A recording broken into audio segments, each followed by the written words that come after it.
자, 그러면 우리가 오늘 그 중요한 역할을 하신 네. 김병주 최고위원을 전화로 한번 연결해 보도록 하겠습니다. 의원님 안녕하세요. 네, 안녕하세요. 김병주입니다. 자, 지금 국회 국방이 바로 끝나고 지금 잠깐 쉬시는 건가요? 끝나고 또 뭐 방송이 있어서 조금 준비 그렇군요. 중에 있습니다. 네네네. 네. 자, 아까 오전에 우리가 곽종근 특전사령관 인터뷰하고 또 수방사령관 인터뷰한 거 잘 봤는데요. 네. 아까 신변의 위협을 느끼기 때문에 생방송을 하고 있다라고 처음에 말씀하셨어요. 네. 정말 그 특전사에 들어갈 때 각오가 좀 있었겠습니다. 긴장하고. 네, 특히 특전사는 어마무시한 부대잖아요. 네. 그리고 이번에 계엄의 핵심 부대였고, 네네. 그래서 항의 방문 갔을 때 혹시 뭐 억류를 시킨다든가, 또는 인터뷰한다고 사무실에 놓고 또 계속 대기시켜서 위협할 수도 있잖아요. 네. 그렇지만은 네. 누군가는 해야 되고, 그래서 항의 방문하고 네. 국민의 의혹을 풀고 네. 또 제2의 비상계엄을 막아야 되니까 제2의 비상계엄을 막기 위해서는 특전사령관의 그런 의지를 그런 거 없도록 설득도 해야 되고요. 네. 그래서 자, 저는 처음부터 그 생방송을 네. 지켜봤습니다만 과연 특전사령관이 만나줄까? 항의 방문이긴 합니다만 국회의원이 그랬는데 어쨌든 만남이 있었고 순순히 여러 가지 얘기를 했습니다. 네네. 조금 예측을 했습니까? 아니면 뜻밖의 결과입니까? 예측을 했다고 봅니다. 왜냐하면 지금 본인이 또 얘기를 어제 국방위에 오도록 돼 있었는데 국민의힘 반대로 못 왔으니까 어디 국방위의 어제 내용 중에 팩트가 다른 것도 있을 겁니다. 왜냐하면 지금 모두 위에서 책임 전가를 해서 자칫하면 특전사령관, 소방사령관이 다 이렇게 책임을 떠넘기는 그런 형국으로 어저께 국방위 열어보니까 있었거든요. 본인들도 아마 그런 걸 느꼈기 때문에 제가 기획 가서 항의 방문을 하고 면담 요청하면은 해줄 것이다의 확률이 더 높게 저는 봤습니다. 아, 그래요. 그리고 제가 국방위원이기도 하고 군의 선배이기도 하니까요. 네. 자, 그런데 중요한 결실이 있었습니다. 일단 2차 계엄에 가담하지 않겠다라는 확답을 얻어낸 거고요. 네. 그리고 그 계엄이 집행되는 과정에서 있었던 것들을 상세히 국민들이 알게 될 수 있었는데 가장 중요한 결실, 그 과정에 대한 얘기 중에 어떤 걸 꼽을 수 있겠습니까? 가장 중요한 것은 윤석열 씨죠. 이제 뭐 대통령이라고 하고 윤석열 씨가 내란죄의 수개고 그 실제 작전 중간에도 전화를 했다는 거, 전화를 하면서 지휘를 한 거잖아요. 윤석열 씨가 특전사령관한테 취임한 이후에 한 번도 전화한 적이 없는데 그만큼 전화를 처음 받았다 그러더라고요. 그러니까 밤 11시 40분경에 부대 이동이 어디까지 되고 있느냐 뭐 이런 질문을 하고 하니까 윤석열 씨도 초조해서 아마 못 기다리고 통상 참모들이 계속 보고할 거 아닙니까? 하는데 전화를 했고 특전사령관한테 또 수방사령관한테도 전화를 해서 확인을 했더라고요. 지금 상황이 어떻느냐 하고 그것은 윤석열 씨가 아주 깊게 여기에 수계라는 것을 스스로 선포에서부터 계엄 선포에서부터 작전 중간에도 직접 본인이 챙기고 또 합참 지휘 통제실에서도 가 있고 그랬잖아요. 그런 거가 가장 큰 것이고 두 번째는 특히 그 특수전 사령부 계엄군들이 국회 본청을 들어왔을 때 김용현 전 국방장관이 특수전 사령관한테 국회의원을 본회의장에서 끌어내라 밖으로 그거는 정족수를 가반을 못 채우게 하기 위한 거 아닙니까?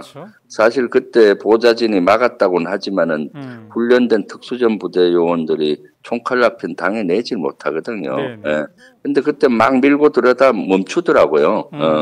거기 이제 그 특수전 사령관이 이것은 너무나 위법한 거기 때문에 항명을 각오하고라도 이건 안 된다. 그래서 더 이상 자기가 묵사를 했다 그러더라고요. 네. 그래서 그런 것들이 아주 중요한 그거였고, 네. 그다음 세 번째는 그때 체포 해제 결의안이 본회의를 통과하고 바로 병계원군들이 빠졌거든요. 네, 네, 네. 왜냐하면 그건 아직 결심 본회의 요구만 된 거기서 통과만 된 거지 사실 그렇다고 계엄이 해제되는 건 아닌데 그렇죠. 신속히 빠지길래 누구 결심인지가 참 궁금했는데 특전사령관이 그걸 보고 바로 이제는 빼야 되겠다 해서 병력을 철수시키고 국방부 장관한테 통보형 보고만 하고 했더라고요. 네. 이렇게 철수하겠다고. 그러면서 윤석열하고 김용현이가 무너진 것 같아요. 그렇죠. 네. 네. 그렇게 병력이 체포 계엄 요구 결의안이 통과가 돼서가 아니라 제가 봤을 때 그 끝나고 윤석열 씨가 바로 합참 벙커로 왔다고 했었거든요. 네네네. 그러니까 병력이 철수한다는 얘기를 듣고 헐레벌떡 온 것 같아요. 바로 그리고 그 병력이 철수가 되니까 이제는 뭐 아마 그때 화를 많이 냈을 거예요. 병력을 투입해서 그거 하나 점령 못하나 하면서 왜 철수시키냐? 화를 내다가 이제 포기 낙담을 했겠죠. 그러면서 이제는 비상계엄을 접어야 되지 않냐 이렇게 김용현하고 그렇게 결론을 내렸지 않나 싶습니다. 네. 그게 가장 큰 이 비상계엄을 6시간 만에 끝낼 수 있는 분수령이 있고 그러한 거였던 것 같아요. 그래서 제가 결론을 그때 전반적으로 보면은 충안파 핵심 3인방 윤석열 씨, 김용현 그다음에 방첩사령관 여인영이 주도를 완전히 했고 군도 어떤 면에서는 피해를 입었다. 명령에 의해서 어쩔 수 없이 갔지만은 주방사나 특전사 요원들은 그나마 피해를 덜 주려고 피해를 최소로 하려고 엄청 노력을 한 그런 것들을 확인을 했습니다. 네. 자, 그러니까 이제 특전사령관이 국회의원을 끌어내자고 작정을 만약에 했다면 그거는 정말 유혈 사태가 있었을 것이고 또 국회 결의도 안 됐을 것인데 말이죠. 네, 그렇죠.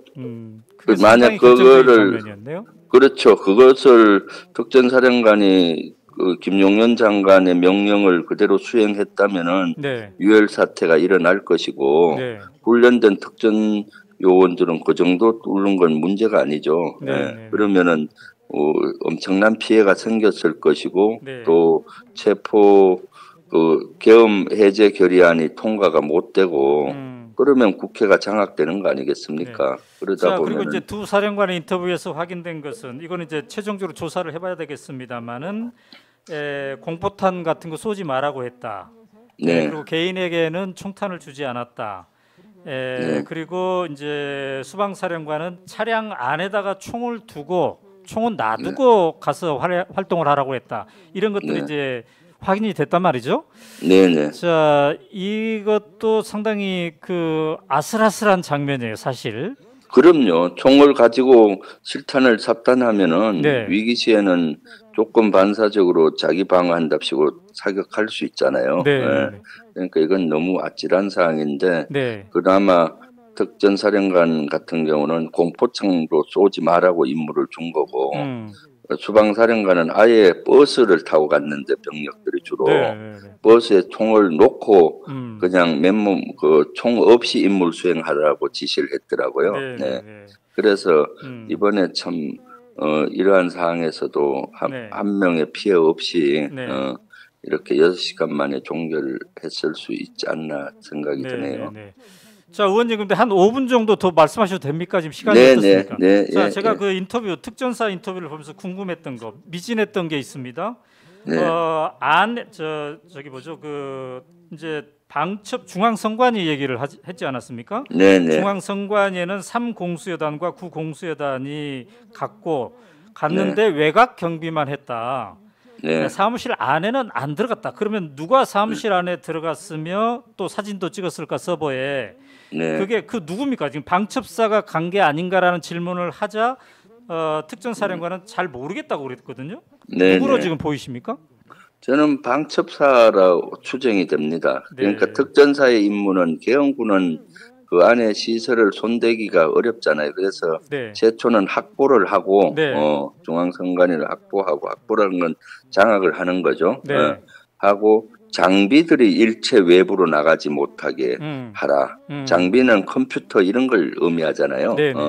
그런 거에 이제 들어가 있는 자료를, 통상 작전도 그래요. 개헌군이 가서 먼저 딱 확보를 하면은, 네. 장악을 하면은 그 다음에 이제 수사팀이나 뭐 이런 요원들, 방첩사 요원들이 해서 완전히 털러 가는 거죠. 네.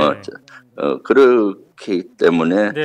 방첩사 요원이 오지 않았나 저는 추정하고 있습니다. 자, 그렇다면 방첩사 요원들은 계엄이 있을 거라는 걸 미리 알았고, 미리 갔고, 또 가면은 어떤 임무를 수행할 것인가도 미리 알았다는 의미가 될 수도 있지 않습니까?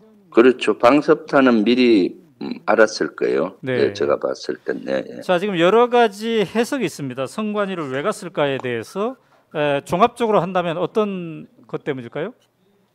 선관위는 그 여러 가지 이유가 있을 것 네. 같아요. 일단 야당이 다수석을 차지하니까 네. 거기에서 여러 가지 자료를 가져다가 조작을 해서 이렇게 다수석을 무력화시킬 수가 있는 것이고, 네. 두 번째는 본인들이 지금 뒤가 굴리는 부분이 있지 않습니까? 명태균 게이트 등으로 해서 그런 것들의 그 자료들을 다 삭제해버려서 김건희와 본인의 어떤 방탄 이런 목적도 있을 것 같고요.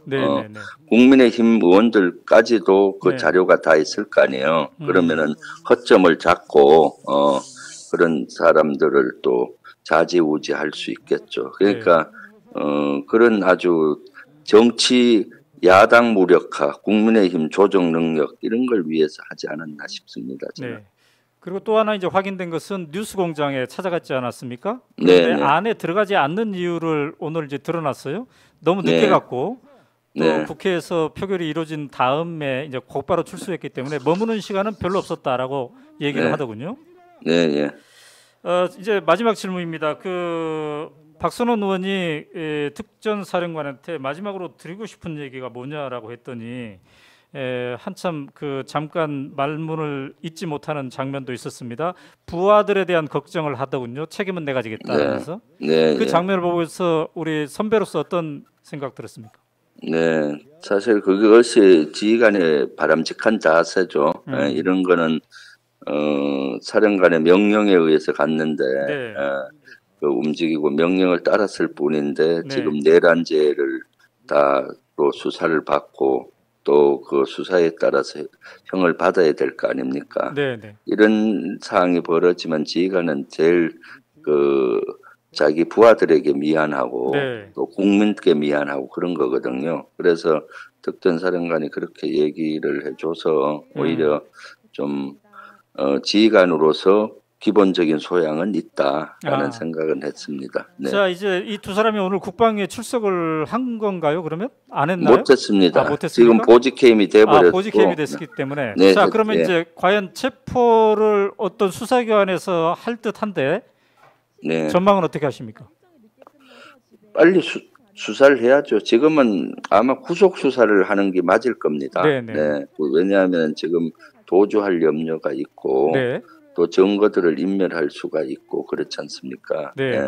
그리고 증거를 조작할 수가 있겠죠. 부하들하고 말맞추기를 할 수가 있고 그래서 빨리 이제는 보직해임 시켰으니까 구속을 해서 구속 수사를 하고 거기에 따른 신상 필벌을 해야 된다고 생각합니다. 자, 지금 이제 군검찰은 출국 금지까지 했는데 통상적으로 이런 경우 체포는 군검찰이 나서게 되는 겁니까? 그렇죠. 일단 군인에 대한 그것은 군검찰이 하고 이번에 또 내란죄였지 않습니까? 내란죄 같은 경우는 군검찰이나 군경찰이 내란죄를 범한 사람들 민간인까지 할 수 있어요. 그래서 제가 어제 국방위에서 국방부 장관 대리에게 윤석열 당장 체포해라. 군이 할 수 있다. 체포해서 수사해야 된다. 내란죄를 범한 현행법이지 않습니까? 그렇게까지 요구를 했었던 겁니다. 네, 김병주 최고위원님 감사합니다.